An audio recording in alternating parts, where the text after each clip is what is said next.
I grew up in Stratford, Connecticut, and I'm one of two children. My parents, Gert and Dave Fisher, were very active in the Catholic Church in our little town of Lordship, where my father ran bingo every night, or every Wednesday night, and my mother did all the linens when they were not being shipped out. So we were very active in the church. I'm from Danville, Virginia. And of course, when in my youth, Danville was considered a part of the missionary territory of Danville. I mean, of the Diocese of Richmond. And both parents were very active in the church, and my grandmother was very active. Was a very active parishioner at Sacred Heart Catholic Church in Danville. My father's name is on the library at the Sacred Heart Catholic School, which we helped. I helped seed the grass for, and my parents were instrumental in helping put together. And my first cousin was the first graduate of Sacred Heart. My father coached basketball there for years. So, needless to say, very involved in both the church and the parochial school, and went from first grade to eighth grade at Sacred Heart Catholic School in Danville, with a class size of 8. Vince and I met in Boston.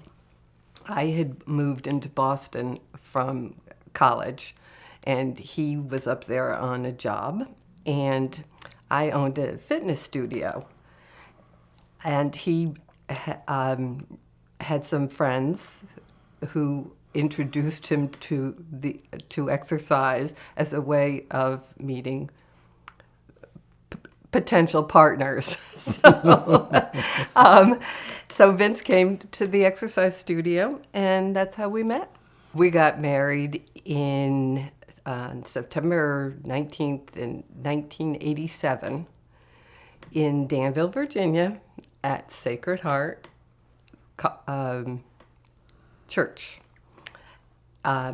Seeing is we both had been married before, and we were briefly. And so we were, 30, I was 36, he was 39. And so we just had a wonderful small little family wedding, because we had both done the other ones before, and we were just marrying the right people, so the big ceremony was not necessary. Sammy was born about a year and a half after we got married.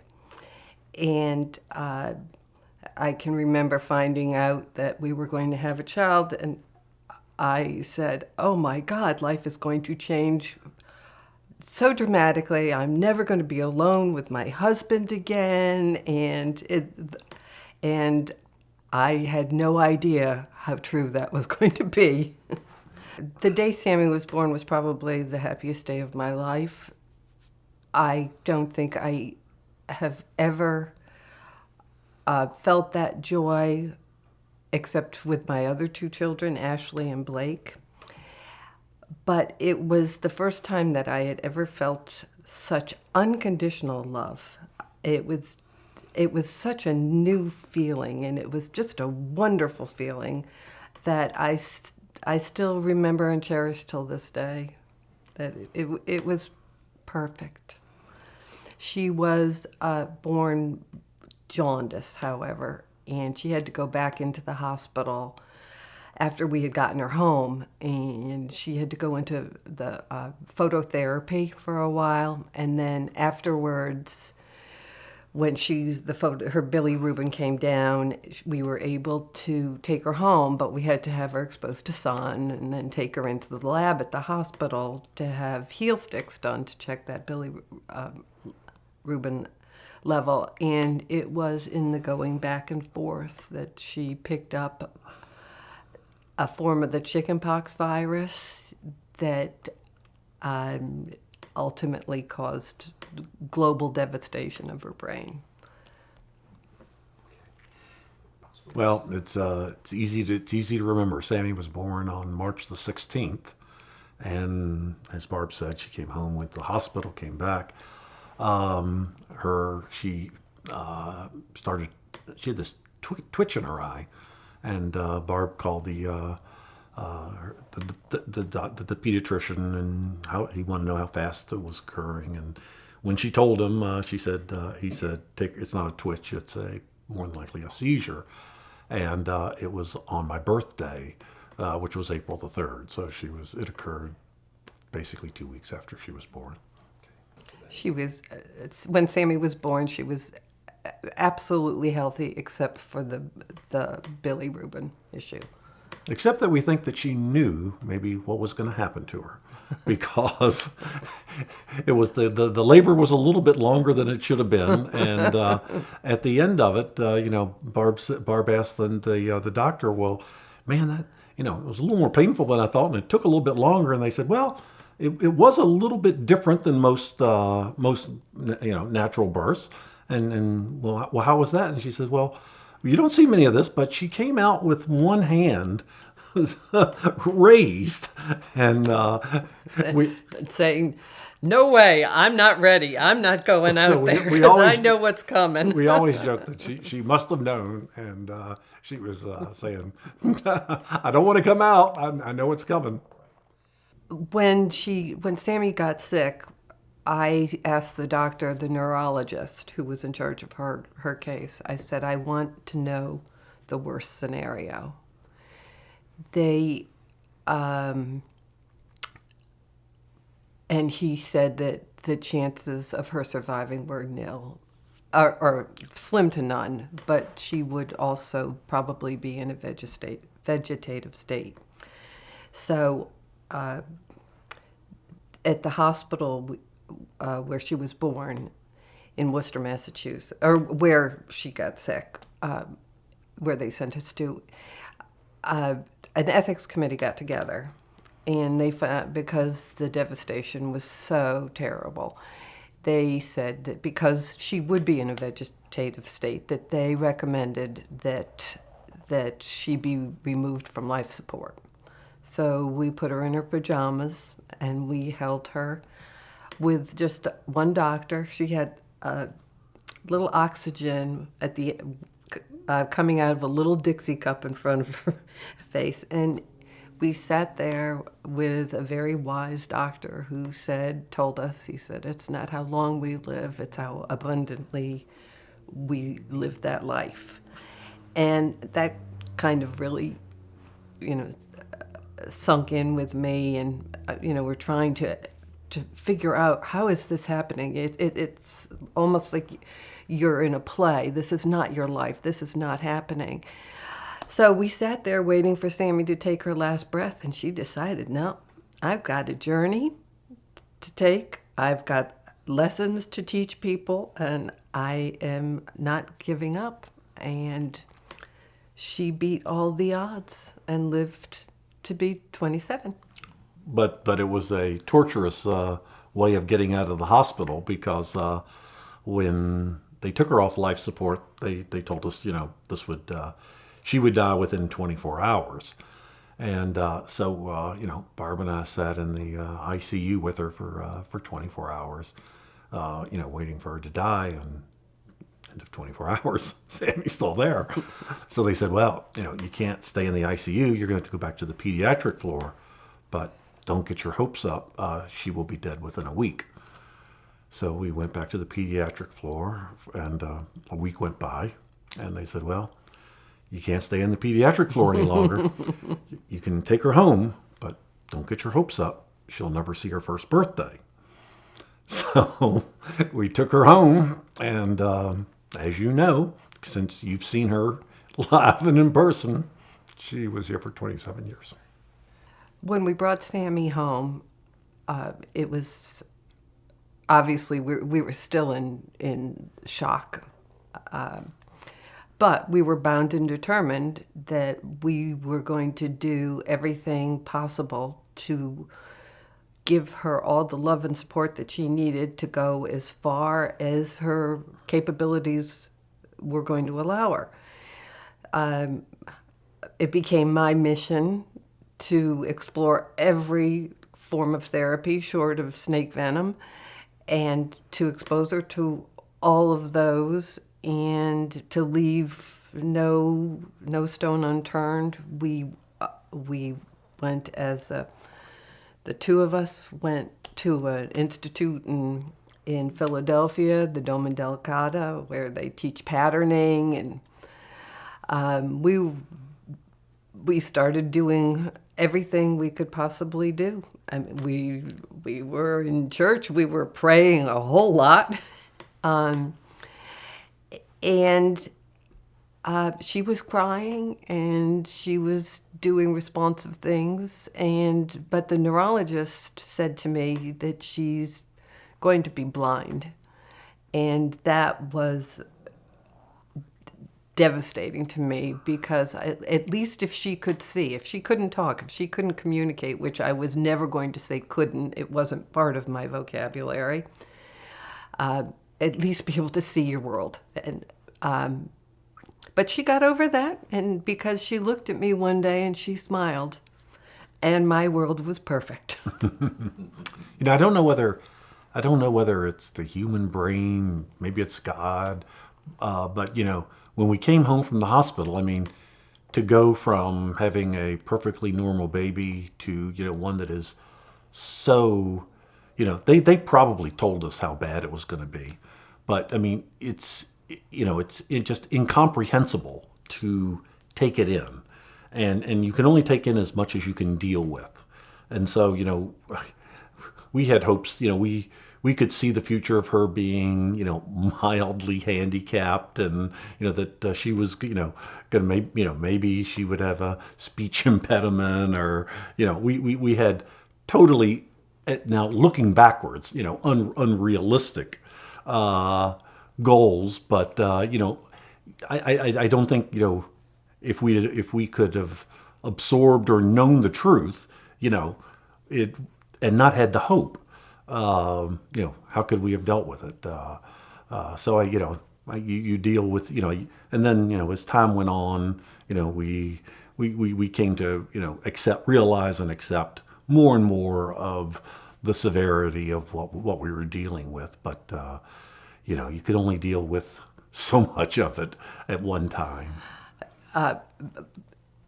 In addition to what Vince said, when they told me at the hospital that she was going to die, I said, no, she's not. You're going to keep her alive because I'm her mother, and I don't care what her condition is. I don't know what she can do, and I don't care what she can do or what she can't do. I'm her mother, and I will take care of her as long as she's on the face of the earth. So I was all in from the get-go, and Vince was all in from the get-go, but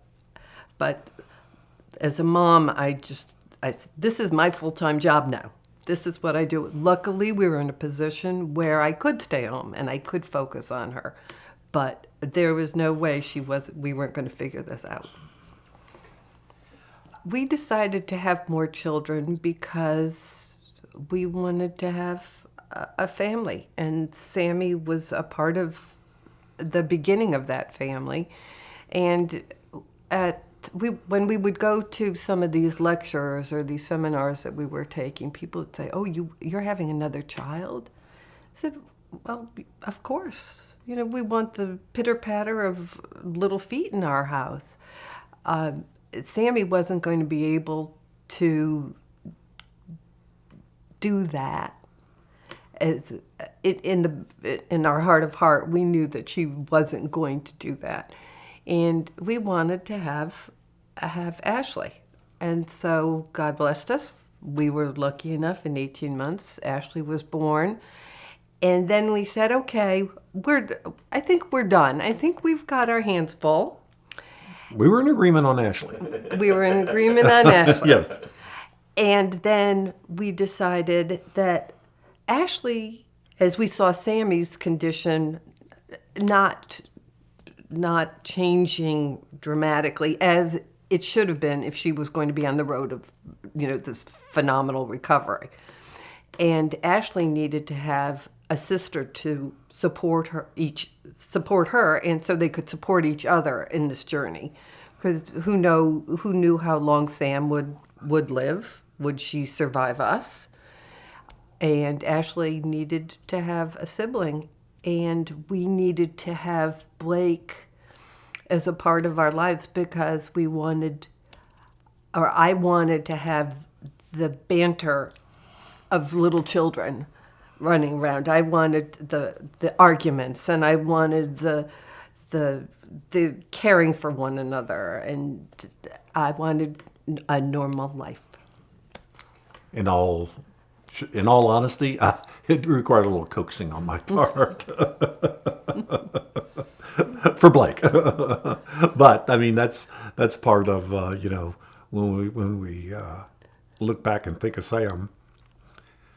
Think there'd be no Blake if it wasn't for Sam, probably. Because we would have stopped with 2 children, because I was 42 when Blake was born, so I would have stopped at Ashley. So and thank God for Blake and Ashley. I mean, we are so blessed. They're wonderful, wonderful people.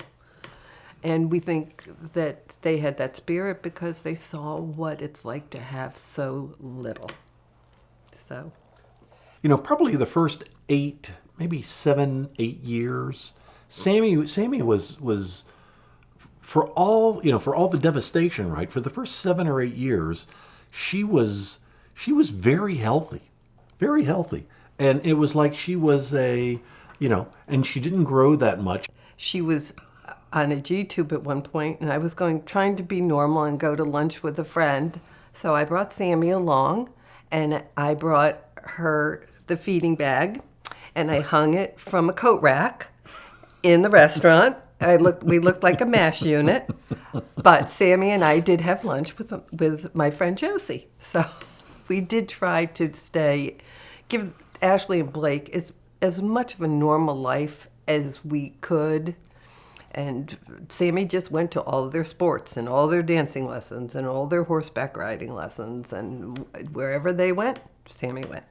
We involved Sam in every aspect of our lives, and it was as important for us to expose her to things like riding an elephant, going out on a boat, swimming in a pool. What were the other things that going on? We did going ice skating. I would push her in her wheelchair on an ice skating rink. Anything that they did, it was important that she be exposed to that, but it was also important that other people be exposed to her, because Sammy, you couldn't meet Sam without feeling some kind of emotion, where I can walk by somebody in the mall and they'll never notice me and I'll have no effect on them. But if you walked by Sam, you had to feel something. So I always felt as though it was our responsibility to help Sammy on her journey and her mission, which I think she and God figured out before she came down here, and that this was all about reaching out to other people and seeing how someone with so little could be so vibrant and so full of the joie de vivre. But it's like, even Sammy led, Ashley, our middle daughter, into, the passion of her life. We were living in Texas, and right outside of Dallas, and we had heard, you learn. It's very difficult to find out about things about handicap. The only way you learn anything is networking. But Barb had found out that there was a ranch near where we lived that did that was for horseback riding, for handicapped kids. Now, most of the kids that they took, were a lot more able-bodied, than Sammy.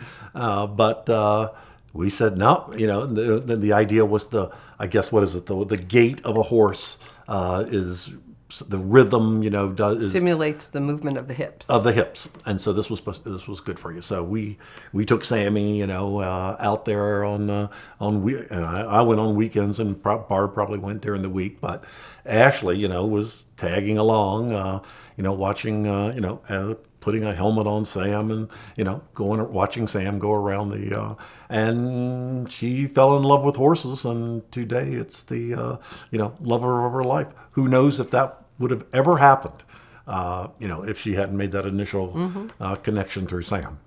She went to Deep Run High School, and probably, it was some of the happiest days of her life. For the majority of her life, Sammy would get on the bus. We'd go out, and mainly Barb, and the handicap bus would come and pick her up, and she went on the bus and off to school, and she loved it. Absolutely loved it. We were so sad, and stayed there. I guess 6 years. You can stay in high school if you're disabled until 21. Till you're 21. So she was probably there, 6 years at Deep Run, and the commotion, all the kids running around, the music, the pep rallies. Sammy played on the handicap basketball team at Deep Run, and And she went bowling. I went to several of her games at several high schools. She traveled on the team, so it was great. It was great. At Deep Run High School, they had a buddy system. They have a buddy system, and one of Sammy's buddy is a young woman who's like Blake's age, so 23 now, Kelly, who goes to St. Mary's, and just the kindest young lady.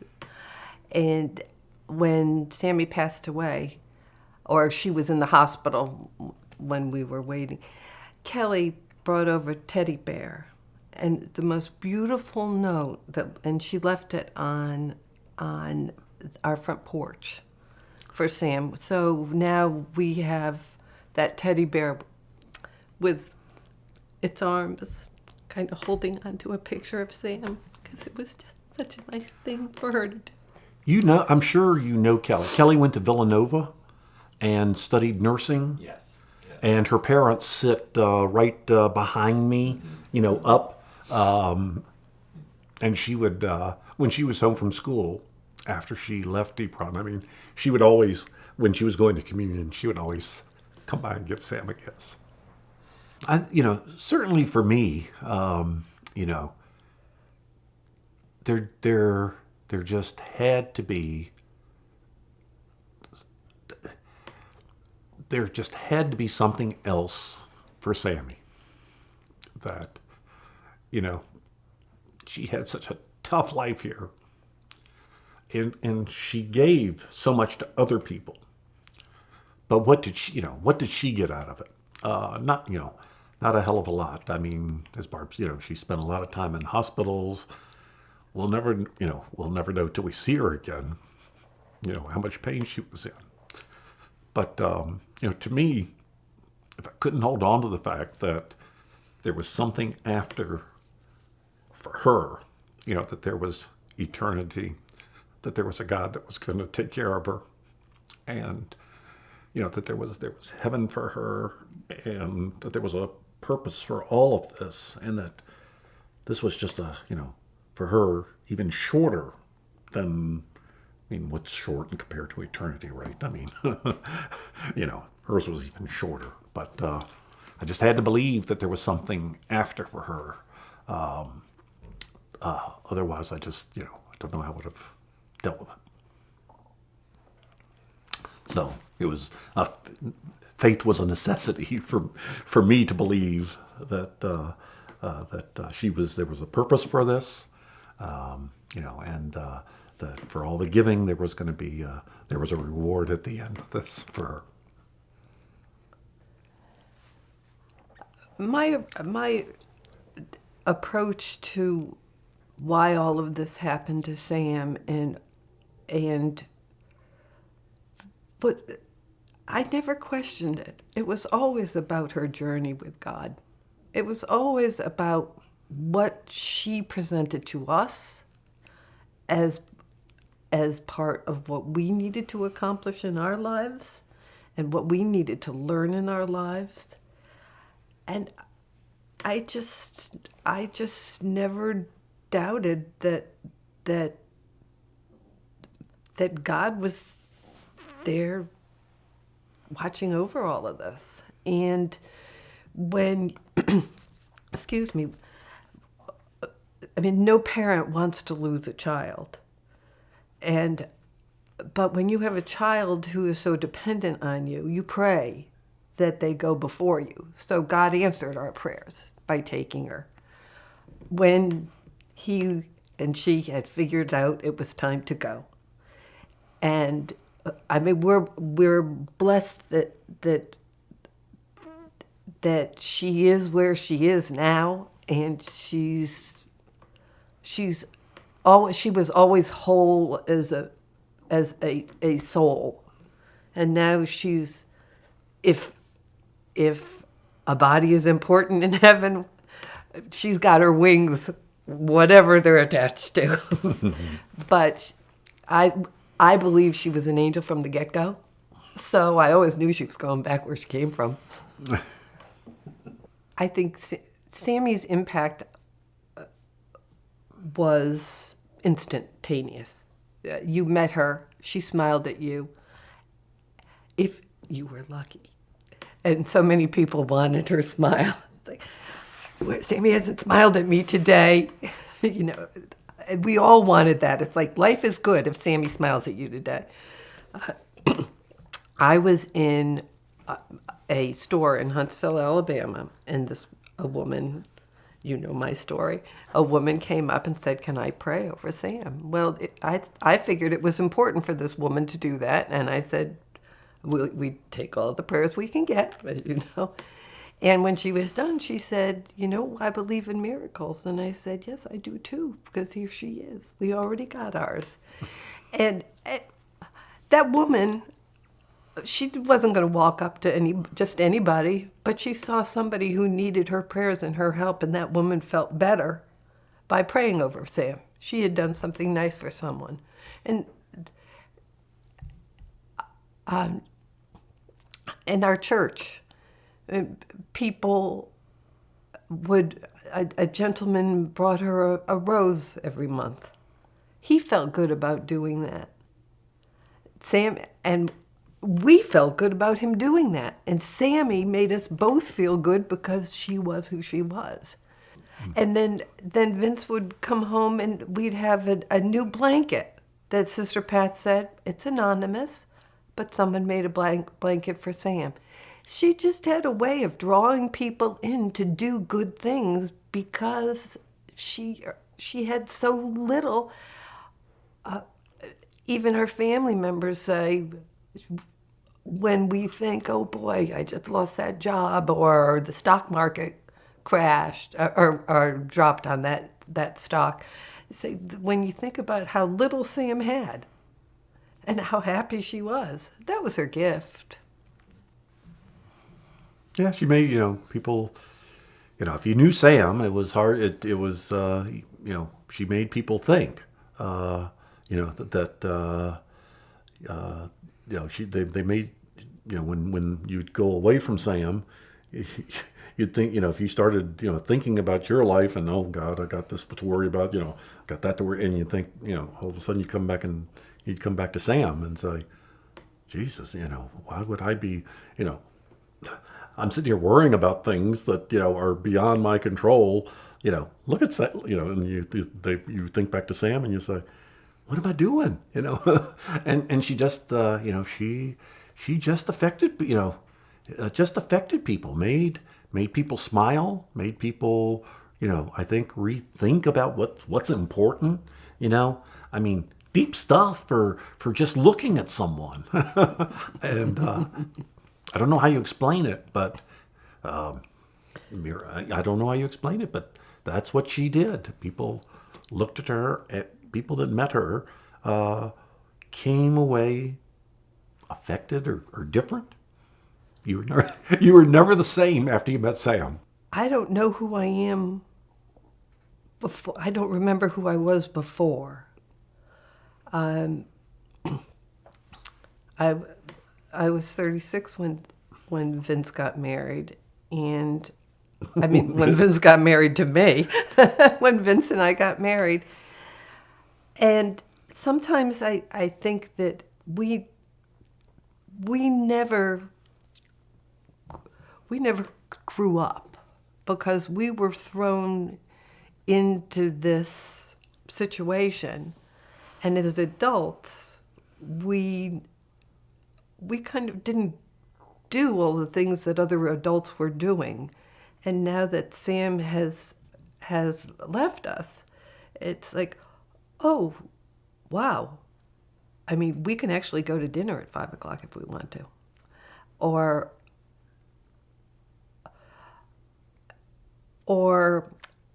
I guess I might say, well, gee, somebody's traveling somewhere and I'd really like to go on that trip. And then I think, do I really need to go on that trip? I try and keep reminding myself to be simple, to be happy and content with what I have. And kind of remake myself because I've been nothing but Sam's mom and Ashley and Blake's mom. Thank God I'm still that. But we're in the process of remaking ourselves. I mean, who are we now that we are no longer caregivers in that sense of how of such a time-consuming thing, but we are definitely at ease. We feel the loss of Sam as much as we feel the burden of worrying about her lifted, which that's really nice not to have to worry about her 24/7, and that we do have things we can go and explore, and because Sam cherished life so much, we're just not going to squander it in any way, shape, or form. Well, taking Sammy to church, I guess, was more of my thing. I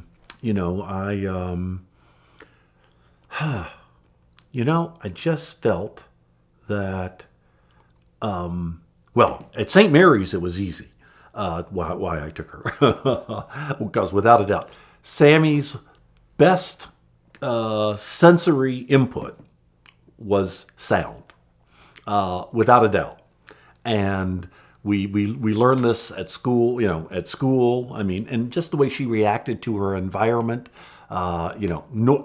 noise, and putting headphones on her ears. And what was the one thing that she loved, that you would put the CD on her ears? Oh, Sammy loved the Phantom of the Opera. Yes.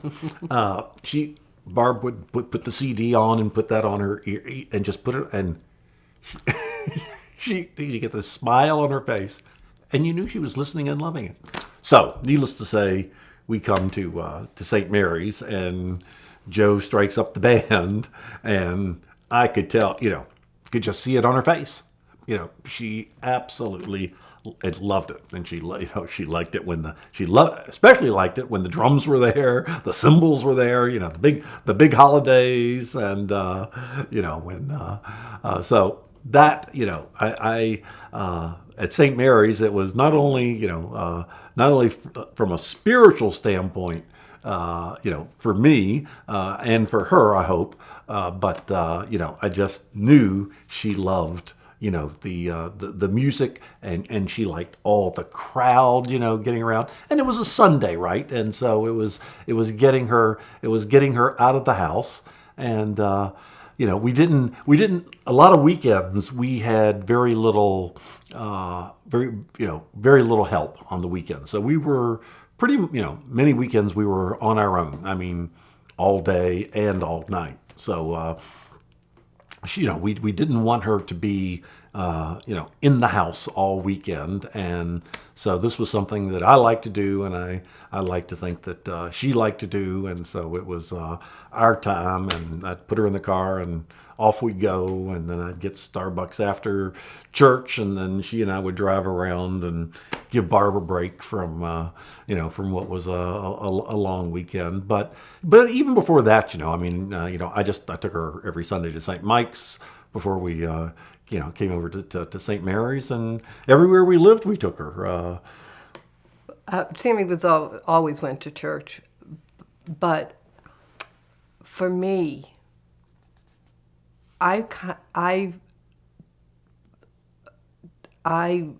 was always impressed by how the parishioners and the priest reacted to Sam. And there were some churches that we've been to that were obviously just had huge populations, and the priests could only spread themselves so thin. But if Sam wasn't like top on the list, it would kind of bother me. But I think the thing about St. Mary's is that the priest, Father Michael Reniger, was so genuine to her and so kind to her and always gave her the kiss of peace and made her feel welcome there. And so did the whole congregation. Sam, she was a member of it. She wasn't just somebody sitting there. She was a participant. And I think Father Reniger, in understanding how important that was for the community to see him respond to someone like Sam, I think the whole community followed in kind. Sammy's last hospitalization was in May of 2016, and she had been sick before then in October because she couldn't tell us what was bothering her. I missed a UTI that turned systemic, and everybody said there's no way that she. I mean, a normal person has a 50-50 chance of surviving this. Well, Sam, again, wasn't ready. And so she came home, and we had her for Christmas, but I could tell that there was something brewing, that it was harder to get her to smile. She was sleeping so much, and in January, I was in the grocery store, and a neighbor said to me, "How's Sam doing?" And I burst into tears, which I do randomly. I said, "I think I'm losing her." And so January, I could see that she wasn't herself anymore. And then she was, doing okay. We had these wonderful nurses that were so full of life, and they made her laugh, and they moved her. She loved movement, any kind. So they would take her for walks and have her outside and wheel her just up and down the halls in the house.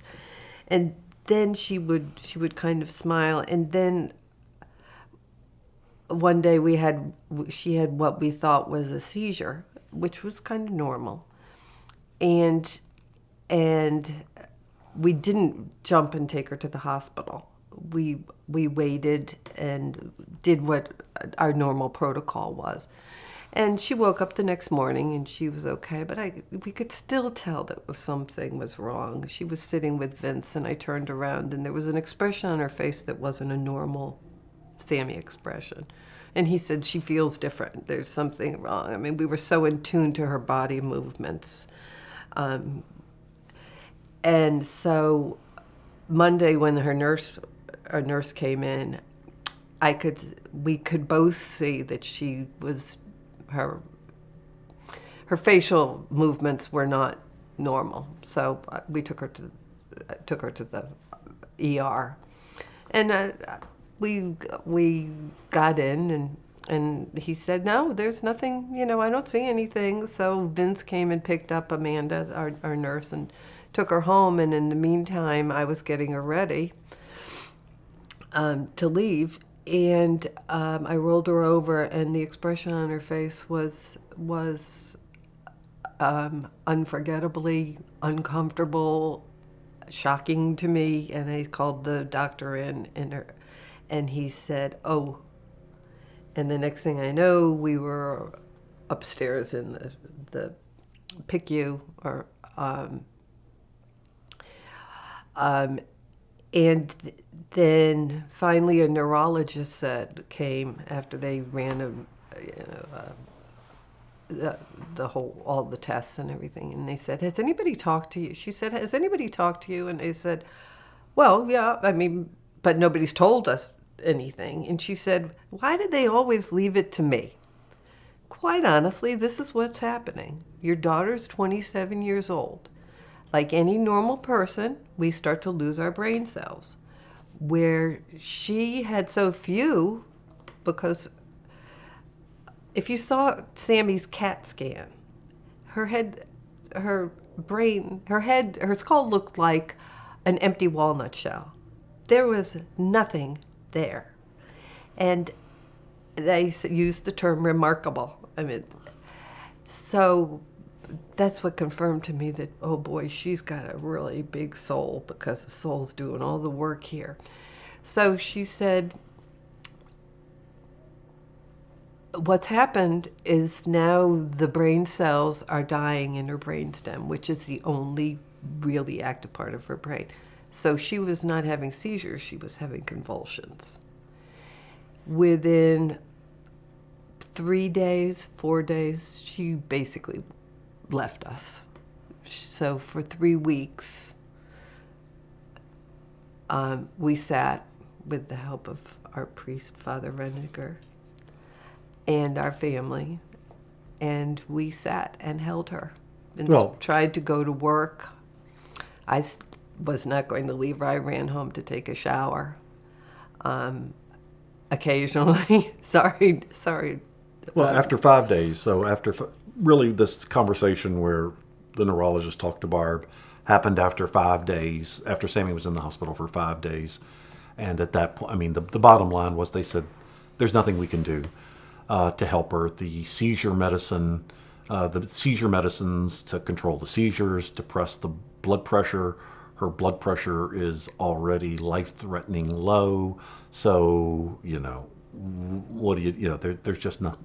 There's nothing we can do, except to keep her comfortable. And so they gave us the choice of, the best thing, the thing to, that we were told she needs to go into hospice, and then we had to decide whether hospice at home, hospice at the Bon Secours, or hospice in the hospital. And we didn't want to do it at home. We wanted, to do it in to stay in the hospital. She was already there, and she was, as Barb said, by then we think she was still breathing, but whether her soul was still there or not, God only knows.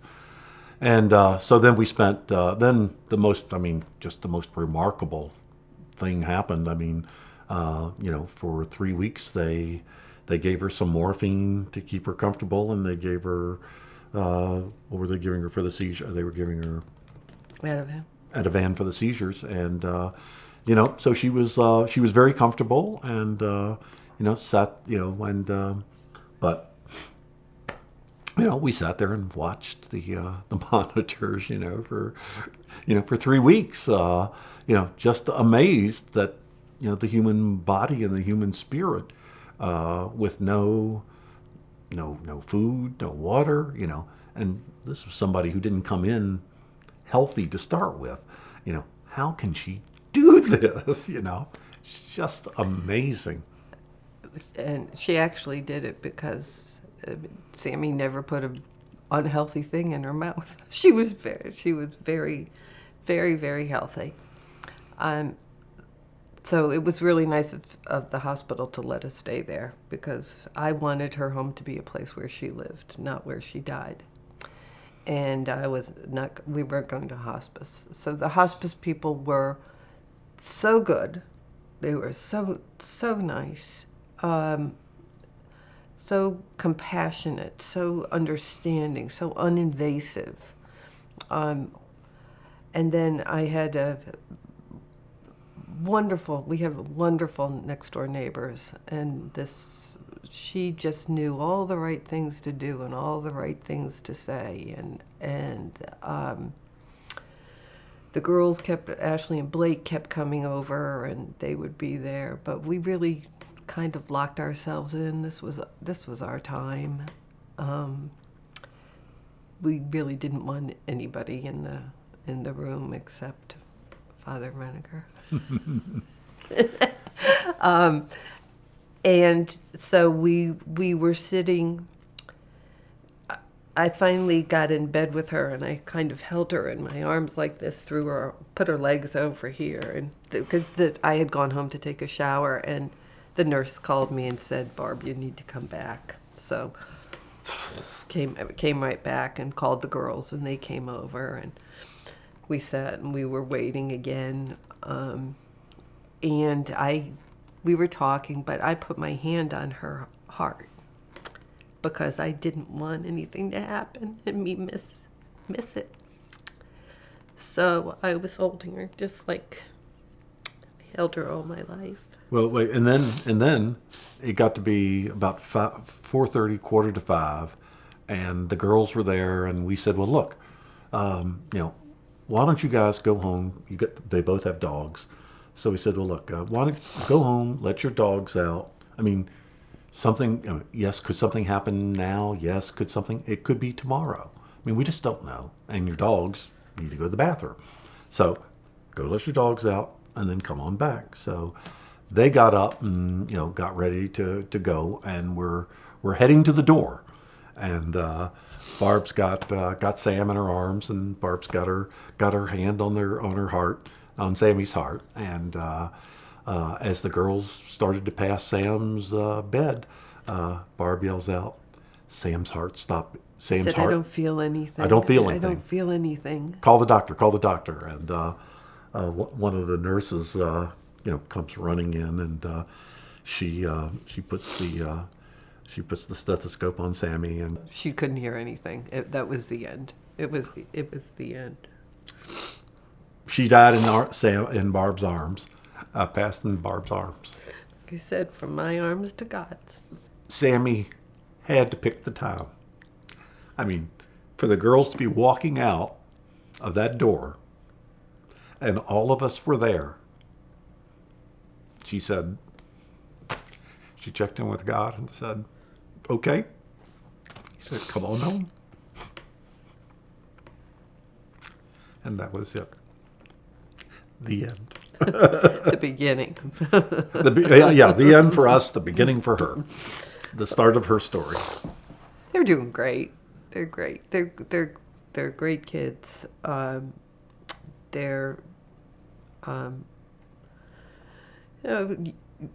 have their whole lives ahead of them, and they're embracing that. And both of them have accomplished so much in the past year that we're just so proud of them and so happy, and we just love their company, and we do, because I think we move so much. We've always been our best friend, and the family we're just best friends. It's wonderful, and we've just gotten through our first year, and gone through the first Father's Day, first Mother's Day, first Christmas, and trying to redefine ourselves, try to remake ourselves or reinvent ourselves, where Sammy was my 24/7. I've had to do things that I haven't done in years, and I'm it's like really reach out to people, and as I started saying to Vince's sister Kathy, who was so wonderful. Matter of fact, she got Sam's last earthly smile. You know, Kathy just kind of pulled me into her group, and I kept saying to people, I'm having out-of-body experiences. I'm like down in the fan with all these people I don't know, and all of a sudden all those people I don't know are now my friends. And so a lot of good things have happened in the past year. We're in the process of selling our home because as much as it's important that Sammy lived there and her presence was there, we know she'll go wherever we go, but it's important for us to start a new chapter as this new family unit, and that we just have to pick ourselves up and plant ourselves someplace else where things are different. So everybody says, don't make any decisions for the first year. Well, It's been a year. it's been a year, barely, but so you know, we're moving on, but knowing darn well just want to embrace life, but absolutely fearless about what's beyond, and so looking forward to seeing her again. That it kind of makes life like so acceptable on life's own terms. You know, and of course we've met a lot of other people who have lost children, but under much different and much more terrible circumstances. With us, what we have with Sammy is that the most, I think most people who've lost a child, or I'm sure others are in the same position as us, but with a handicapped child. But we have no regrets. I mean, a lot of people have, I could have done this, could have done that, and maybe we could have. Should we have done this with Sam? I mean, there's no operate. We tried. We did everything medically we could for her, humanly possible, and we tried to give her the fullest life we could. No regrets. No guilt, no regrets. We just miss her. Just being thankful and just really sad. We just miss her. So we knew all along. We were damned if we did, damned if we didn't, because to have her would mean we would worry about her if we passed. And knowing that she had to go before us, we knew we were going to be sad at that end. It was a great ride.